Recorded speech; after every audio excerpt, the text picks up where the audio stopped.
राधे राधे। श्री हरिदास श्री कुंज बिहारी। कैसे हैं आप सभी लोग? आई होप कान्हा जी की कृपा से आप सभी लोग अच्छे होंगे और स्वस्थ होंगे। होई अष्टमी के व्रत की संपूर्ण पूजा विधि, तारे देखने का समय और पूजा करने का शुभ मुहूर्त क्या है। होई अष्टमी का व्रत हर साल कार्तिक के कृष्ण पक्ष की अष्टमी तिथि के दिन रखा जाता है। ये व्रत महिलाएं अपनी संतान की खुशहाली और तरक्की के लिए मंगल कामनाओं के लिए करती हैं। अहोई अष्टमी के व्रत के कार्तिक मास में ही किया जाता है, जबकि संतान प्राप्ति के लिए ये व्रत निर्जल किया जाता है। नित्य प्रतिदिन जिस प्रकार से जो निराहार व्रत होता है, उसी तरीके से निर्जल व्रत किया जाता है। तारों को देख करके व्रत खोला जाता है। इस व्रत का प्रभाव से संतान के जीवन में खुशहाली आती है, साथ ही संतान को तरक्की मिलती है। होई अष्टमी के दिन महिलाएं अहोई माता की पूजा भी करती हैं। साथ ही शास्त्रों में भी अहोई अष्टमी के व्रत को लेकर कुछ विशेष बातें हैं, जो कि हमें उनका ख्याल रखना चाहिए। कुछ कार्य करने नहीं चाहिए जिससे कि होई अष्टमी का व्रत हमारा खंडित ना हो। उससे ठीक 7 दिन पर उसी वार को पड़ती है कि स्त्रियों का व्रत होता है, जिनके संतान होती है या जो संतान की प्राप्ति की कामना करते हैं, उनको बच्चे को कामना हो तो वो संतान अहोई अष्टमी का व्रत अवश्य करें। इस दिन निर्जल व्रत रखा जाता है। सायकाल दीवार पर अष्टकोष्ठक की अहोई की पुतली बनाकर रंग भर दें, या फिर उनको शेऊ माता बनाएं। जैसे बच्चों का चित्र बनाते हैं 8 प्रकार से, इस प्रकार से आप बना सकते हैं। या फिर मार्केट में आपको बहुत ही अच्छी तरीके से अष्टमी का चित्र मंगाकर दीवार पर चित्रपट हो या कैलेंडर हो, वो लगा दीजिए। पूजन पर सूर्यास्त के बाद अर्थात तारे निकलने पर होई माता का पूजन करने से पहले पृथ्वी को पवित्र करके चौक पूज लें। 1 लोटा जल भर कर रखें। फिर एक पटले पर कलश की भांति रखकर पूजा करें। अहोई माता का पूजन करके माता की कहानी सुने। पूजा के लिए माता पहले एक चांदी के अहोई बनवाए, जिसे स्याहू कहते हैं। उसमें चांदी के 2 दाने यानी कि मोती डलवाएं। जिस प्रकार गले में पहने हार में पेंडिल लगा होता है, उसी प्रकार चांदी की अहोई डलवा लें और डोरे में चांदी के दाने भी डलवाए जाते हैं। फिर अहोई को रोली, चावल, दूध, भात से पूजा करी जाती है। जल से भरे लोटे पर सातिया बना लें। 1 कटोरी में हलवा और कुछ वाइना निकाल लें। 7 दाने गेहूं को लेकर अहोई माता की कहानी सुने। कहानी सुनने के बाद अहोई स्याहू की माला गले में पहन ले। जो बायना निकाल कर रखा है, उसे आप बायना को दे दीजिए। सासू माँ को दे दीजिए, या फिर अगर आप नहीं दे सकते सासू माँ को, या आप पास में नहीं हैं, दूर हैं, तो आप किसी जरूरतमंद को या पंडित जी की पत्नी को दान कर सकते हैं। इसके बाद चंद्रमा को अर्घ देकर भोजन करें। दिवाली के बाद किसी शुभ दिन अहोई की जो माला आपने गले में डाली है, उसको दिवाली के बाद निकालनी चाहिए। उसमें गुड़ का भोग लगाएं और जल के छींटे देकर मस्तक झुकाकर उनसे क्षमा याचना कर तब रखना चाहिए। जितने बेटे हों उतनी बार, जितने बेटों का विवाह हो गया हो उतनी ही बार चांदी के 2-2 दाने अहोई में डाली जाती है, जो हम माला बनवाते हैं। उसमें ऐसा करने से अहोई माता बहुत प्रसन्न होती हैं, बच्चों की दीर्घायु होती है, नित्य नए मंगल करती रहती हैं।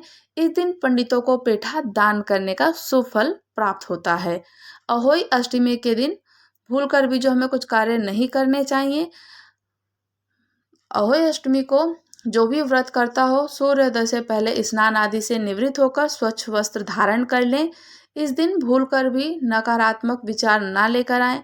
खुद को सकारात्मक रखें, किसी भी बुराई ना करें, घर में किसी प्रकार का विवाद ना करें, और अपनी संतान को या किसी भी संतान को डांटने ना और हाथ उठाना नहीं चाहिए। शास्त्रों में बताया गया है कि अहोई अष्टमी के दिन महिलाओं को भूलकर भी मिट्टी से संबंधित कोई काम काज नहीं करना चाहिए। इस दिन मिट्टी खोदना वर्जित होता है, मिट्टी नहीं खोदना चाहिए। और साथ ही चाकू, कैंची, सुई से संबंधित कोई काम नहीं करना चाहिए।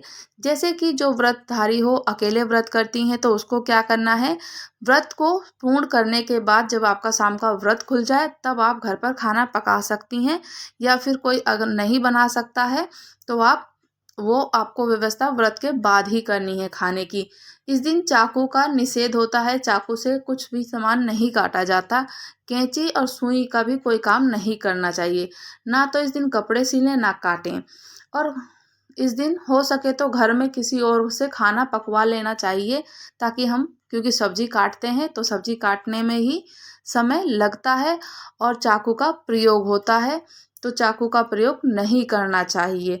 यह व्रत पूर्ण होने के बाद ही हम लोगों को चाकू का या फिर भोजन पकाने की व्यवस्था करनी चाहिए। जब हम तारे को अर्घ दे लें, और भोजन ग्रहण तो बाद में ही होगा। पहले आप मीठे से अपना कोई व्रत तोड़ लें, उसके बाद करें।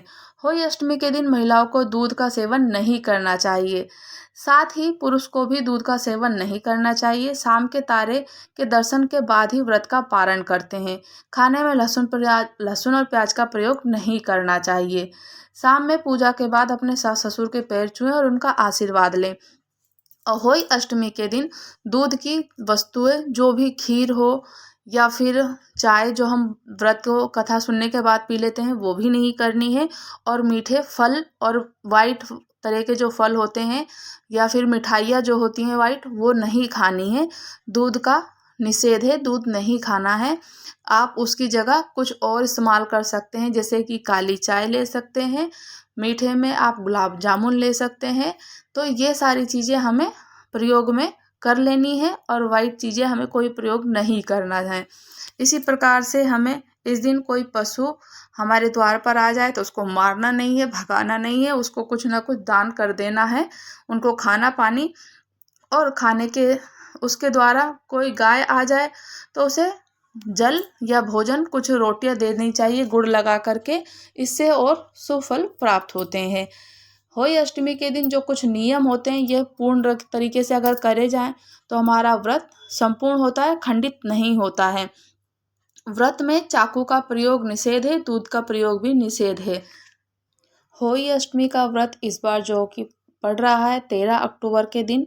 पूजा का जो शुभ समय होगा 5:53 से प्रारंभ होगा और 7:08 तक रहेगा।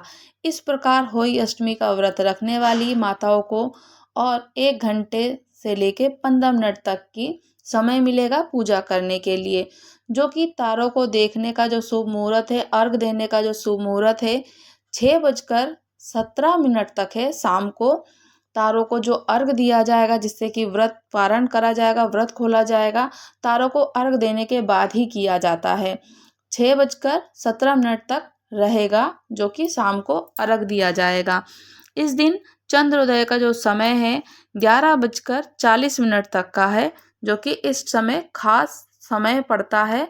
जो कि दोपहर में वैसे चांद देवता निकल जाते हैं, किंतु वो हमें सूरज से नहीं दिखते हैं। तो चंद्रदेव जो चंद्र उदय होगा 11:20 पर होगा। और जो अर्घ का समय है 6:17 तक का है, उसमें आप अर्घ देकर व्रत का पारण कर सकते हैं। होली के दिन जो मैंने बताया कि हम लोगों को पूजा में अपना सफ़ेद जो मिठाई है या दूध वाली फल है, कोई भी सफ़ेद फल हो, दूध वाली मिठाइयाँ हो या दूध, वो उसका सेवन हमें नहीं करना है। और साथ ही चाकू, कैंची और सुई का भी प्रयोग नहीं करना है। इन सब चीज़ों का ध्यान हमें रखना है। और अपनी जो भी हमने पूजा करी है, पूजा करने के बाद में होई माता से कहना है कि माता, जाने अनजाने में जो भी गलती हो क्षमा करना। हमारे घर में सुख संतान की प्राप्ति हो, संतान की कामना करने वालों को संतान की प्राप्ति हो, और जिसको संतान है उसकी दीर्घायु हो, उसके घर में जीवन में हमेशा खुशहाली ही रहे, ऐसी कामना करें माता से। और जो भी पूजा करने के बाद हम उनसे क्षमा याचना करें कि जो हमसे जाने अनजाने में गलती हुई है उसको क्षमा करें। अहोई माता की अष्टमी के जो व्रत है, पूजा विधि है, इससे ही पूर्ण व्रत माना जाता है। राधे राधे। श्री हरिदास, श्री कुंज बिहारी। अगर आप लोग चैनल पर नए हैं तो चैनल को लाइक, शेयर, सब्सक्राइब करना बिल्कुल ना भूलें। और मुझे कमेंट्स करके ज़रूर बताइएगा कि आपको जानकारी कैसी लगी। राधे राधे।